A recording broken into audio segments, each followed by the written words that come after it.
जय श्री राम। श्री रामचंद्र जी को सोते जानकर लक्ष्मण उठे और कोमल बाड़ी से मंत्री सुमंत्र जी को सोने के लिए कहकर वहां से कुछ दूर पर धनुष बाण से सजकर वीरासन से बैठकर जागने पहरा देने लगे। श्री रामचंद्र जी जब सब लोग सोने लगे तब लक्ष्मण जी धनुष बाण लेकर के पहरा देने लगे, मतलब कोई आ न जाए, जीव जंतु पशु पक्षी। गुह बोलाई पाहरू प्रतीति, ठाव ठाव राखे अति प्रीति। आप लखन पही बैठे जाई, कटिभाथी सर चाप चढ़ाई। गुह ने विश्वास पात्र पहरेदारों को बुलाकर अत्यंत प्रेम से जगह जगह नियुक्त कर दिया। निषाद जो थे उन्होंने जो विश्वास पात्र थे उनके पहरेदार उनको बुला करके जगह जगह सुरक्षा के लिए नियुक्त कर दिया। और आप कमर में तरकस बांधकर तथा धनुष बाण चढ़ाकर लक्ष्मण जी के पास जा बैठा। सोवत प्रभु ही निहारी निषादु, भयो प्रेम बस हृदय विषादु। तनु पुलकित जलुलोचन बाही, बचन सप्रेम लखन सन कहाही। और लक्ष्मण जी के साथ बैठ करके चर्चा करने लगे। प्रभु को जमीन पर सोते देखकर प्रेम बस निषाद के राज के हृदय में विषाद हो गया। जमीन पर श्री रामचंद्र जी को जब सोते देखा तो उनके हृदय में दुख हुआ, उनका शरीर पुलकित हो गया और नेत्रों से प्रेम आश्रु बजल बहने लगे। वो प्रेम सहित लक्ष्मण जी से वचन कहने लगा।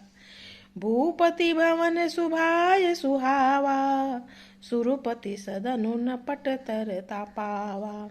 मणिमय रचित चारु चौबारे, जनुरति पति निज हाथ संवारे। महाराज दशरथ जी का महल तो स्वभाव से ही सुंदर है, इंद्र भवन भी जिसकी समानता नहीं पा सकता। उसमें सुंदर मणियों के रचे चौबारे, छत के ऊपर बंगले हैं जिन्हें मानो रति के पति कामदेव ने अपने ही हाथों से सजाकर बनाया है। सो तुम जानहु अंतर्यामी, पूर्वहु मोर मनोरथ स्वामी। शुचि सुविचित्र सुभोगमय, सुमन सुगंध सुवास। पलंग मंजु मणि दीप जात, सब विधि सकल सुपास। जो पवित्र बड़े ही विलक्षण सुंदर भोग पदार्थों से पूर्ण और फूलों की सुगंध से सुवासित हैं, जहाँ सुंदर पलंग और मणियों के दीपक हैं तथा सब प्रकार का पूरा आराम है। विविधि बसन उपधान तुराई, क्षीर फेनु मृदु विशद सुहाई। ताहाँ सिय राम शयन निशि करही, निज छवि रति मनोज मधुहरही।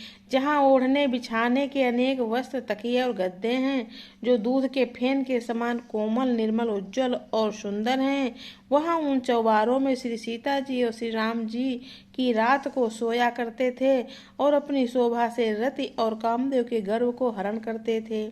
तो सिय राम साथरी सोए, श्रमित बसन बिनु जाहि न जोए।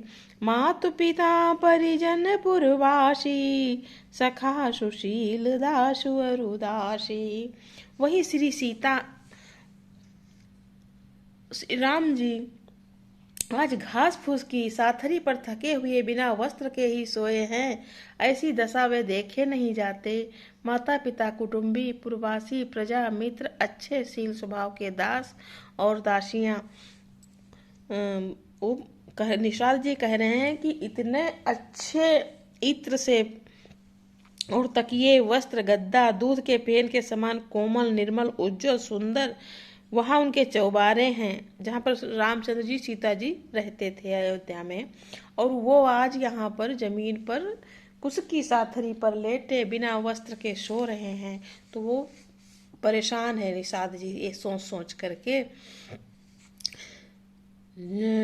जब वही श्री सीता और श्री राम जी घास फूस की साथरी पर थके हुए हैं, जोग मही जी नहीं प्राण की नाई, मही सोवत तेहि राम गोसाई। पिता जनक जग विदित प्रभाऊ, ससुर सुरेश सखा रघुराऊ।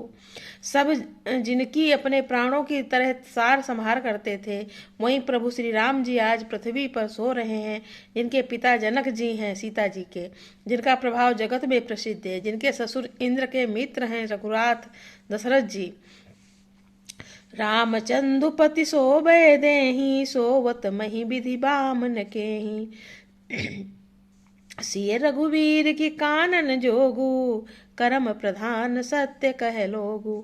और पति श्री रामचंद्र जी वहीं जानकी जी आज जमीन पर सो रही हैं। विधाता किसको प्रतिकूल नहीं होता है। सीता जी और श्री रामचंद्र जी क्या बन के योग्य हैं। लोग सच कहते हैं कि कर्म भाग्य ही प्रधान है। सो तुम जानहु अंतरयामी, पुरवहु मोर मनोरथ स्वामी। कई नंदिनी मंदमती, कठिन कुटिल पनु कीन। जेहि रघुनंदन जानकी, सुख अवसर दुख दीन।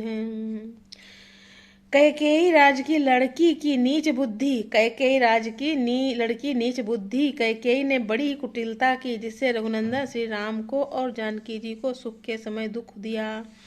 भई दिनकर कुल बिटप कुठारी, कुमत कीन सब विश्व दुखारी। भयो विषाद निषाद ही भारी, राम सिय मही शयन निहारी। निषाद ये सोच सोच करके बहुत ही दुखी हो रहे हैं और कैकेयी को कह रहे हैं कि वो कैकेयी देश की जो नंदिनी राजकुमारी है मंदमती कैकेयी, वो कठिन है, कुटिल है, पनकीन। उन्होंने बड़ी कुटिलता की जो रघुनंदन को और जानकी जी को ऐसा अवसर दिया। वो सूर्यकुल रूपी वृक्ष के लिए कुल्हाड़ी हो गई, कैकेयी को कह रहे हैं। उस कुबुद्धि ने संपूर्ण विश्व को दुखी कर दिया। श्री राम सीता जी को जमीन पर सोते हुए देखकर निषाद को बड़ा दुख हुआ। बोले लखन मधुर मृदुबानी, ज्ञान विराग भगति रस सानी। काहू न को सुख दुख कर दाता, निज कृत कर्म भोग सब भ्राता। तब लक्ष्मण जी मधुर वाणी बोले निषाद से, ज्ञान से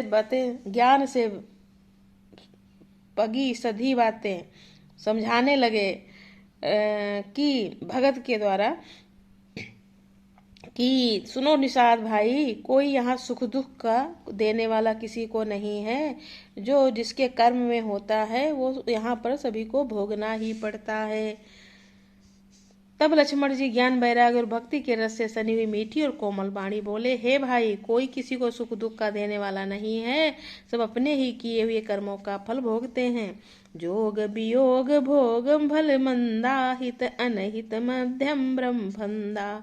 जन्म मरनु जहाँ लगी जग जालू, संपत्ति विपत्ति कर्म यरु कालू। हे भाई, यहाँ पर जोग वियोग भोग मल भल मंदा सब कुछ ये भ्रम है। जन्म मरण जहाँ लगी, सब जब से जन्म से लेकर के मरने तक यहाँ माया जाल है। संपत्ति विपत्ति कर्म और कालू सब काल के बस में है। जय श्री राम। सभी लोग लाइक कमेंट कर देना। अब अगला कल पढ़ूंगी।